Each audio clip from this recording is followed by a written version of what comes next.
Kolegos, labas rytas. Labas rytas visiems. Malonu, kad komiteto nariai taip iš anksto sukūrė kvorumo efektą. Ačiū labai.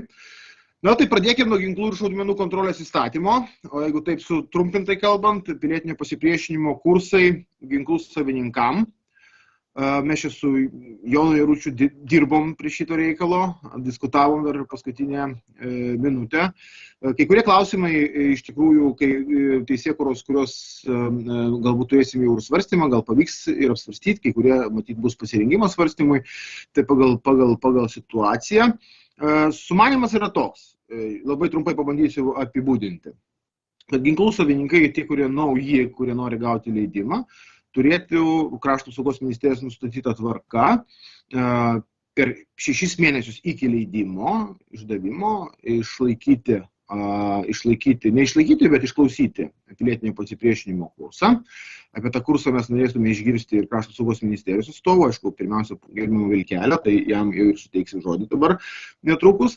Tada lygiai taip pat tas galiotų ir, va čia diskusiją šiek tiek turėjom, tiems ginklų savininkams, kurie turėtų prasitęsti leidimą.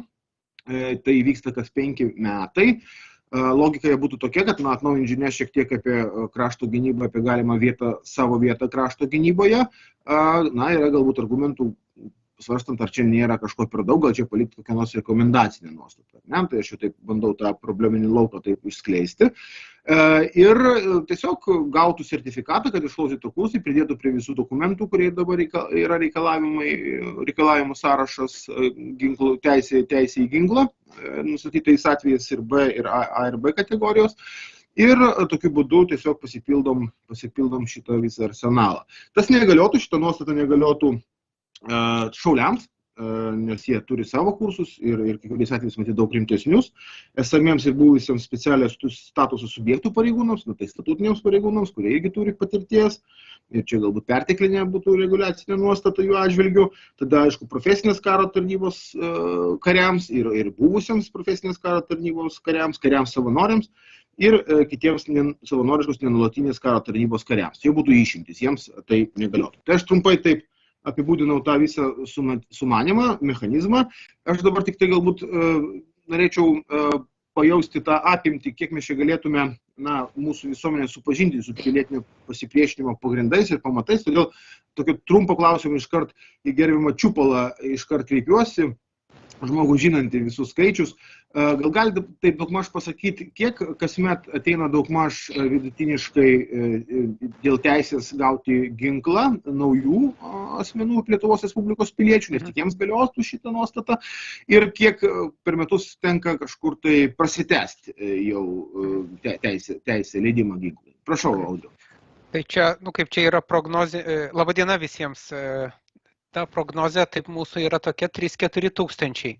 Jeigu taip normaliai, be kažkokių tai ekscesų, čia kai praeiti metai buvo išskirtiniai, kai čia prasidėjo tas karas Ukrainoje, tai tada iš tikrųjų ten tų žmonių, jų daugiau kreipėsi. Bet paskui viskas normalizavosi, tai per metus tų ginklų savininkų skaičius Lietuvoje padėjo 3-4 tūkstančiais. Ir pagal ten tą kitas skaičius jau jis yra daug tikslesnis, ten kiek žmonių ateis prasitęsti leidimus. Tai ten, mes ten esam skaičiavę, tai čia per metus kažkur tais kartu su tais žmonėmis, kurie ateina ir prasitęsti leidimo, ir kurie ateina nauji pirmą kartą to leidimo pasimti, tai čia būtų 10-12 tūkstančių žmonių per metus. Ačiū. Audriu, ačiū. Šiaip jūs susipažinot su mūsų tais parengiamaisiais darbais, jūsų požiūriu nuostata įgyvendintina ir reikalinga, kaip jūs žiūrite, turint tiek metų patirties? Matau, aš tik tai taip suprantu, kad čia yra tam tikrų motyvų, reiškiasi, kodėl būtent tie ginklų savininkai turėtų tą pilietinio pasipriešinimo kursą baigti.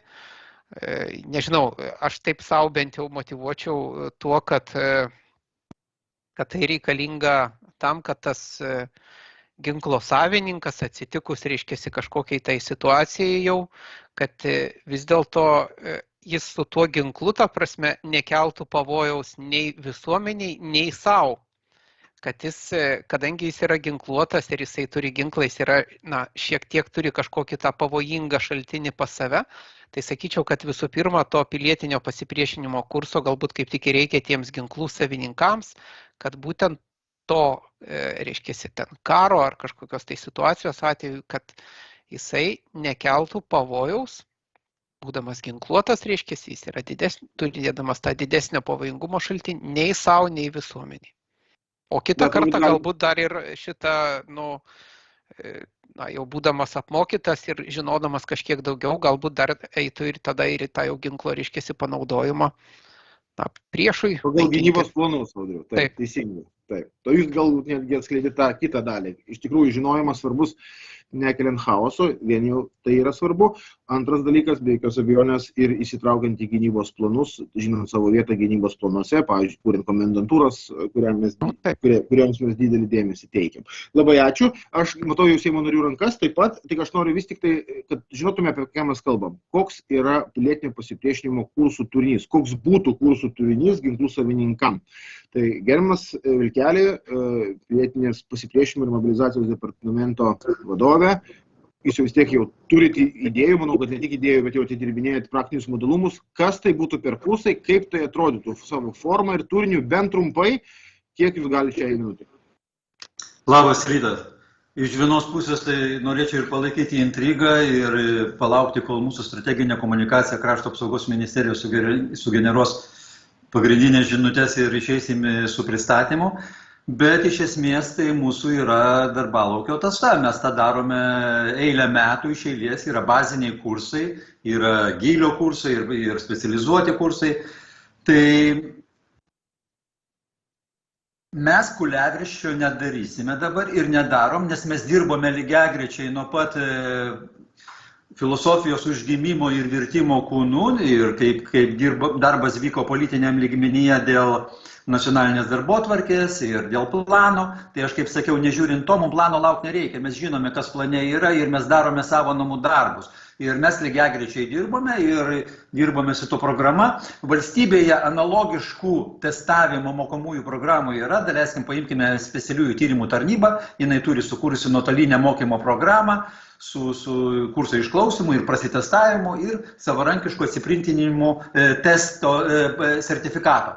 Mūsų yra analogiška programa, nacionalinis produktas, per startuolius išėjome, jeigu preliudiją kalbėti, per vyriausybės GovTech labą suradom, kas tai gali padaryti, viešieji pirkimai, procedūros, procesai ir turime, dabar yra finalinėje ekspertizių aprobavimo fazėje. Užtat aš kai ką gal nenorėčiau, bet šiek tiek paliesiu, kaip tai atrodys. Tai yra mokomoji edukacinė į visuotinę gynybą orientuota platforma, turinti savyje 3 dalis. Mobilizacijos mokymai, yra dalis priimančios šalies paramos ir pilietinio pasipriešinimo.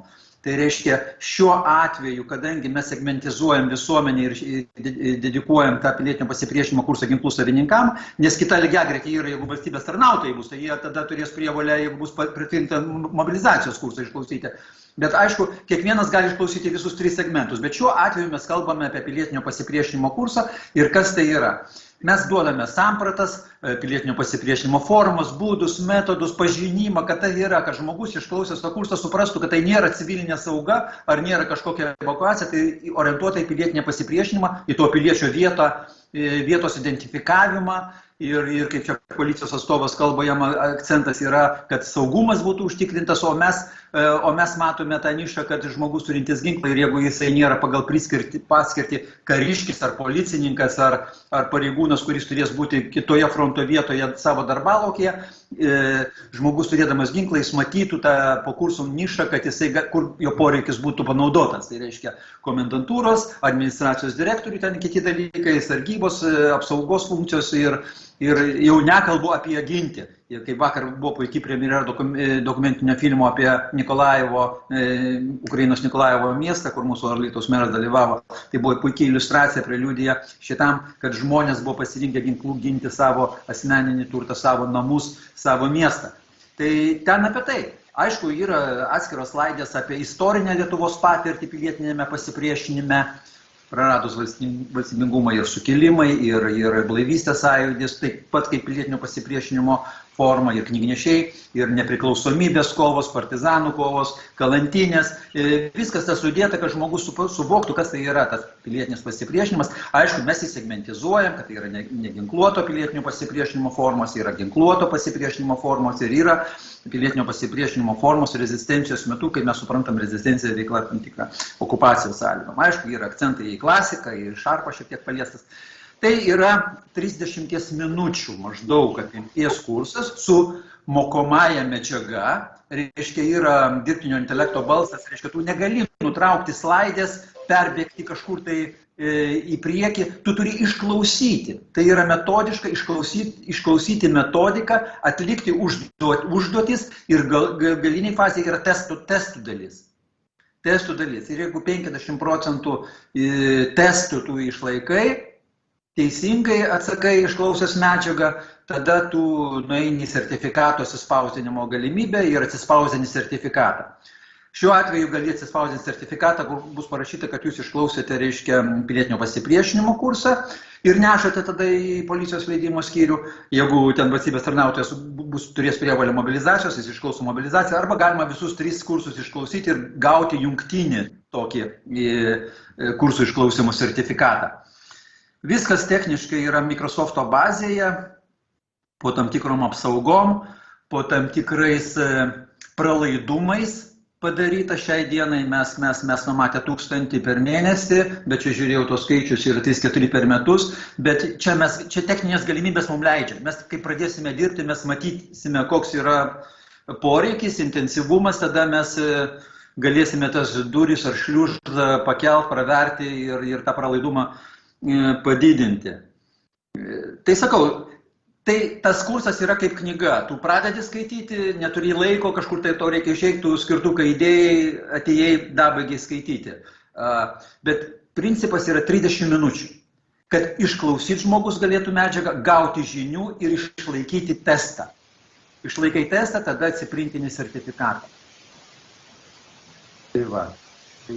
O sakėt, metodologinė medžiaga dar šalia tų kurso 30 minučių dar galima gilintis labiau, jeigu nori, ne? Nu, tai yra bazinės žinios duodamos ir yra animacijos daug, žaidybinių tokių momentų, kad tu gali išskleisti, reiškia, turinį, tekstinį, tau išsiskleidžia testinis turinys, jeigu mes apie pilietinį pasipriešinimą kalbam, kaip svarbiausios savybės, kaip atsparumas, pilietinė valia, įgūdžiai, tai nuo kiekvieno blokelio klinkteli ir tau išskleidžia, kas tai yra, iš ko tai susideda, kad tu suvoktum, kas tai yra. Taip pat yra apie ginkluotą, neginkluotą pilietinį pasipriešinimą, kokios formos, kokie junginiai, kas tą vysto, tos pajėgumus. Taip pat apie tą istorinę atmintį išskleidimai yra tokie faktologiniai. Na, šiaip tai tikrai, kiek ekspertų mes praleidome, nenoriu per daug viešinti, tai tikrai buvo atsiliepimai, neblogi. Užtat ačiū. Aš matau, kad komiteto nariai nori klausti, tai pirmą Valdas Rakutis, tada Jonas Irutis, tada Virgis Alekna. Labadiena, mėly kolegos, dėja nematysit manęs, problema čia kaip ir kitiems su tais mūsų kompiuteriais. Aš norėčiau, gal ir gerbiamam Čiupalui pasakyti, kad mes turbūt turėtume įvesti savoką gynybinis raštingumas. Sunkiais laikais reikia žmonėms tiesiog išmanyti gynybinius reikalus ir kiekvieni kursai, kiekviena proga tą raštingumą kažkuria prasme padidina.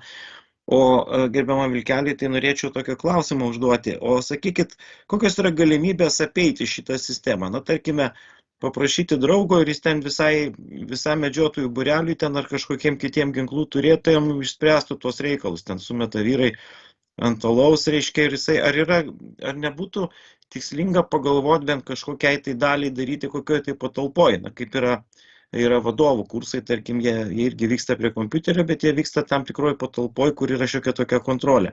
Kaip čia šitas reikalas? Dėkui. Mes to inovacinių kelių nuėjom todėl, kad neturim tokių galimybių. Neturim nei žmonių, nei patalpų, esam tokie, kokie esame. ir mūsų kaip mobilizacijos ir pilietinio pasipriešinimo departamento rolė yra kaip administratoriaus, o ne kaip vykdytojo kažkokio. Tai sudėtinga būtų numatyti. Matote, už daug ką kitą tu nepadarysi, nes yra techninės galimybės dabar nuspręsos tokios, kad įėjimas į platformą yra įvedus savo telefoną, tada gauni kodą, suvedi kodą, tada tu įeini ir užsipildai jau savo identifikacijos duomenis. Nes sertifikatas tai tau reikalingas, tavo vardu reikalingas sertifikatas. Tai tu įsirašai, kad aš toks, reiškia, ir pradedi sertifikuotis, nes paskui sertifikatas sugeneruoja tavo vardą, pavardę ir tavo vardu išduoda sugaliojimo data, kada tu sertifikavaisi, data ir tavo vardu, pavardę duomenis. Nes paskui tu privalai asmeniškai nešti šitą savo vardu į policiją arba į asmens bylą, jeigu valstybės tarnautojas tokią prievolę turėtų. Tai kiekvienas turėtų suinteresuoti. Aišku, gyvenime visko mes matome, tų būna apėjimų, landų, bet mes kol kas, žiūrėsim procese, kaip šitos dalykus spręsti, bet kol kas, turim sukūrę algoritmą, paslaugų tiekėjai mums įsipareigoja ir žadėjo, kad viskas turėtų veikti. Mes taip pat su savo kibernetiniu saugumu irgi dirbame, kad iš išorės kažkokių tai poveikių negatyvių nebūtų, o žmonių gudrybei saviraiškai ribų nėra. Žiūrėsime kaip čia, bet aš nemanau, kad būtų kažkokio tai tyčios ar apėjimo. Tai kita vertus, jeigu žmonės bandys tokius apėjimus daryti, tai aišku, jie reikš savo kūrybiškumą. Kūrybiškumas yra pilietiškumo dalis. Žiūrėsim, gal ir patys mokinsimės iš to. Dėkui, ačiū. Jonai. Labas rytas, kolegos, labą dieną, iš tikrųjų. Tai aš truputį nesupratau, ar jau ta programa yra paruošta ar neparuošta. Vienas dalykas, mes kalbėjom apie išklausimą, dabar kalbam apie dar testo išlaikymą kažkokį. Tai atveria šiek tiek kitokį požiūrį į šitą dalyką. Ir dar tas dalykas, vis tiek, manau, pirmiausia turėtų būti paruošta programa, kaip patvirtinta ir tik tada įsigaliotų tas įstatymas. Nes jeigu įsigalios įstatymas, o dar nebus galimybės tos testus išlaikyti ar išklausyti, tai atsidursim tokiai patiniai situacijai, kas, manau, pirmiausia turėtų būti aišku, apie ką mes kalbėsim. O tada jau priimti įstatymą. Tai, Jonai, aš tik tai noriu pasakyti, kad įstatymas įsigaliotų nuo sausio 1, o kaip suprantu iš gerbiamo Vilkelio, kursai jau bus pristatyti artimiausiomis savaitėmis, matyti, ar ne? Tai mes norėtumėm pamatyti tą ir lengviau priimti sprendimą. Supratau? Aš tik tai patikslinčiau, kad to kurso viduje yra mokomoji dalis ir apibendrinančioji prasitestavimo dalis. Tai jeigu tu išklausai, tai jeigu tau įpareigotas gauti sertifikatą, tai tu prasitestuoji, prasižaidi ir atsiprintini sertifikatą ir jį nuneši į policijos leidimų skyrių. Ir viskas. Ačiū. Iš principo sukurta programa, paprasčiausiai finaliniai testavimo stadijoje ir artimiausiu metu. Kada galėtumėt parodyti?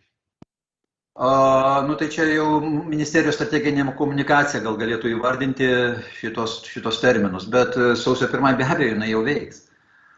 Bet galima pamatyti anksčiau, nes matot, Seimo nariai nori klausti, kada ją galima pamatyti. Aš nenoriu užbėgti už strateginės komunikacijos šitą planų, sujaukti jų planų nenorėčiau, kadangi mes jau pakankamai irgi tokią sklaidą jau padarėme testavimo metu ir Šaulių sąjungoje ir kitur, tai norisi biškį išlaikyti tam tikrą užrakinimą jos.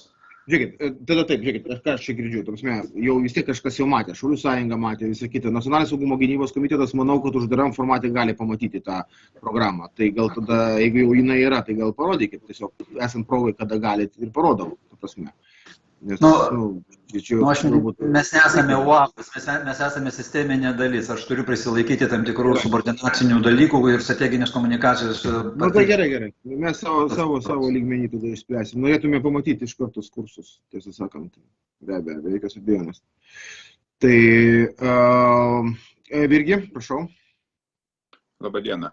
Aš norėjau paklausti, ar tai bus mokami kursai, jei taip, tai kiek tai kainuos ir perlaikant būtent, kada baigėsi galioti galiojimo laikas, tai yra kas 5 metai, berods ar kas 4, irgi reikės visada išklausyti tuos kursus. Kursai nemokami, laisvai prieigoje bus. Telefonas galios įvedimo gauti kodą ne tik Lietuvos, bet ir iš diaspora taip pat galės jungtis iš užsienio. Bet pratęsiant galiojimą taip pat reikia kiekvieną kartą išklausyti reikės po 5 metų. Kas 5 metai? Tada norėsi Kas 5 pratęsti. Nu, metai? tai čia mes ryšomės prie policijos jau tvarkos išdavimo leidimo jau. Taip. Kas 5 metai? Taip, Saulius Skvernelis. Mėly kolegos, iš ties, mano nuomonė, tai keistai, kai mes norime priversti tėvynę mylėti, naudojant tam tikrus prievartas, testus ir panašius dalykus. Tai gerai, kad tas dalykas yra nemokamas. Norėčiau aš Audriaus Čipolos paklausti, čia dabar kalba apie sertifikatų spausdinimą, nešiojimą. Na jau policija, jau licencijavimo ir leidimų sistema pažengus tiek yra, kad iš vis kontakto nėra. Tu viskas suvaikštų nuo sveikatos pažymos iki kitų dokumentų elektroniniu būdu. Tai ką mes dabar dar turėsim nešiotis kažkokius tai sertifikatus. Ir ką Virgis paklausė, tai klausimas yra logiškas ir esminis. Tai kas 5 metai vis kažkas tai bus naujo pilietiniam pasipriešinime, kad reikės tos kursus klausyti ir žiūrėti. Nu, jeigu yra žmonės, kurie apsisprendė tėvynę ginti, nereikia jiem jokių kursų. Kita vertus, jeigu tai bus tik formalumas toksai, nu, aš tą teistą kaip nors įsilaikysiu, jeigu reikia. Bet vėl aš susidursiu su prievarta ir vietoj to, kad man būtų didesnis noras kažkaip tai su valstybė save sieti, man tai yra atmetimo reakcija. Dar kažkokią biurokratinę kliūtį vieną daro, įmeta, reikės testą laikyti, tai bent jau apsiribokim išklausimų, prisijungia, išsiklausė, kas norės, tas kažką užfiksuos, kas nenorės, tai nieko neužfiksuos. Na, toksai dirbtinis dalykas, kaip sakau, priversime, žinot, Laurinas tada buvo labai dar mažas ir aš dar jaunas buvau, bet ta sistema, kai buvo, Ana, kur dabar mūsų kolegų 20 dar Seime yra, tai vat būtent tais principais buvo paremta, kad kažką tai ideologiškai prievartą padarykime. Kokią nors jam programą, partijos ar ten kažkokios nors. Tai idėja labai gerai yra, iš tikrųjų reikia išklausyti, reikia žinoti, bet prievartos elementai, man tai čia nepriimtini yra apskritai. Duokit, aš gal kai ką sureaguosiu. Matot, gerbiamas Saulius, gali keistis. Gali keistis. Jeigu kūrėsi komendantūros, jeigu kūrėsi įvairios visuotinės gynybos platformos naujos, per 5 metus gali valstybė judėti į priekį įvairiais aspektais.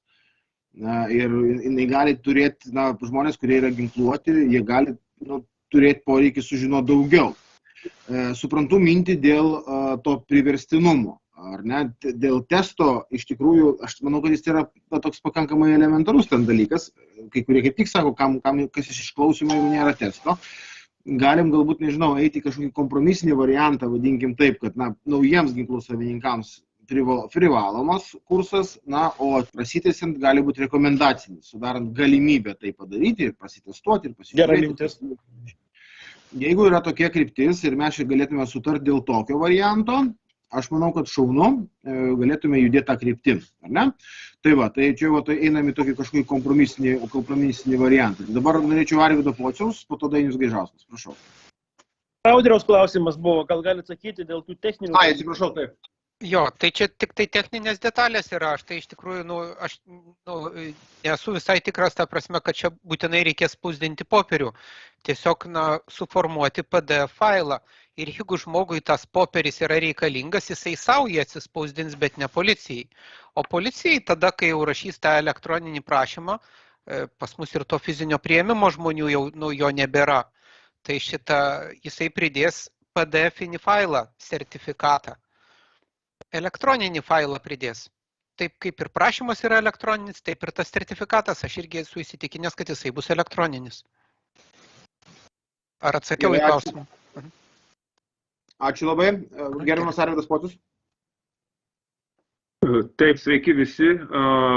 Man kaip ir profesoriui Rakučiui žiūriu, irgi kompiuterį nerodo galimybės, kad lyg tai pasirodė, vėl išnyko. Nesvarbu. Žiūrėkit, aš ką noriu pasakyti dėl šitų kursų organizavimo. Puiku, kad mes sudarysime galimybę žmonėm kompiuterinę versiją baigti tos kursus.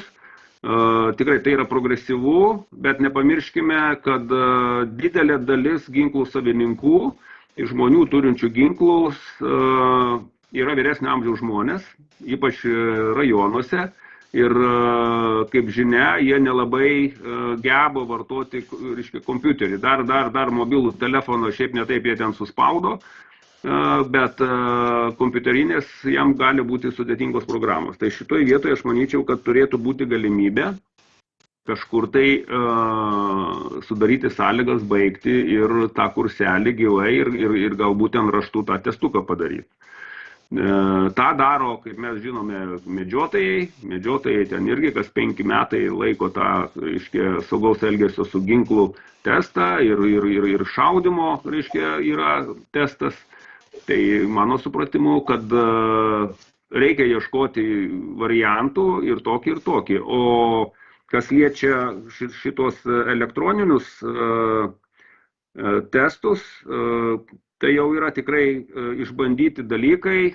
Man tarnaujant NATO vadavietėje, kadangi buvau už karinį švietimą ir mokymą atsakingas, tai būtent mano padalinys vienas buvo Joint Education and Training, reiškia, buvo būtent tie elektroniniai irgi kursai, kai žmonės prisijungdavo, bet su aiškiu identifikavimu kažkokiu tai kodu. Ar tai karinis bilietas, reiškia, jo numeris būdavo įvedamas, arba asmens tapatybės kažkoks tai, reiškia, numeris, tai tada apriboja vis tiek, bet kas bet kam nedalins savo, reiškia, tapatybės duomenis.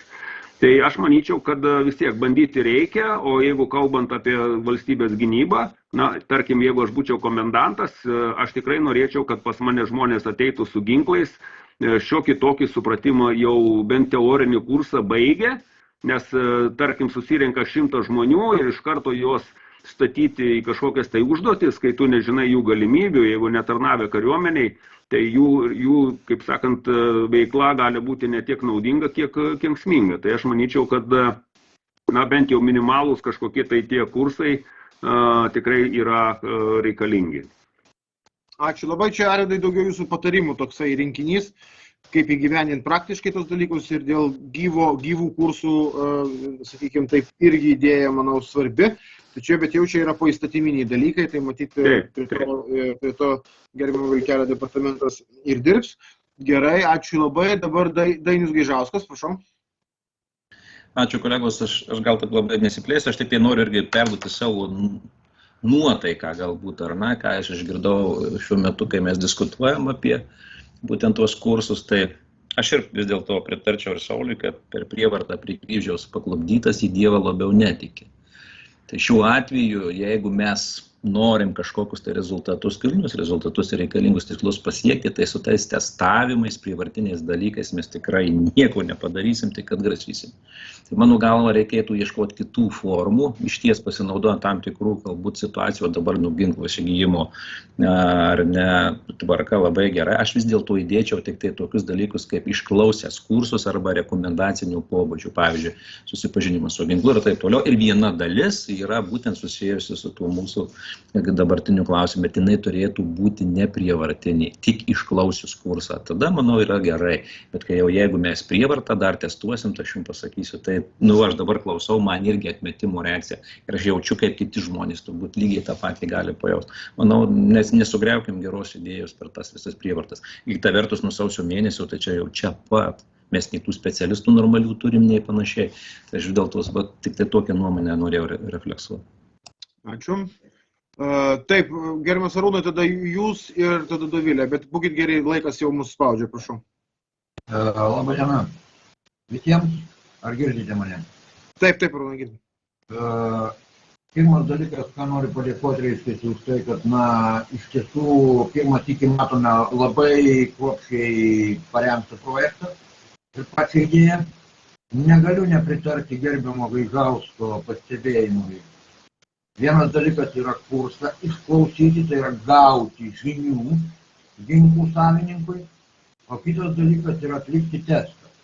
Mano galva, kad tiek kurso išklausimas, tiek to kurso išklausimo rezultatų patikrinimas testu sudedant abu, būtų logiški, tačiau žmonės turi tą kursą išklausyti.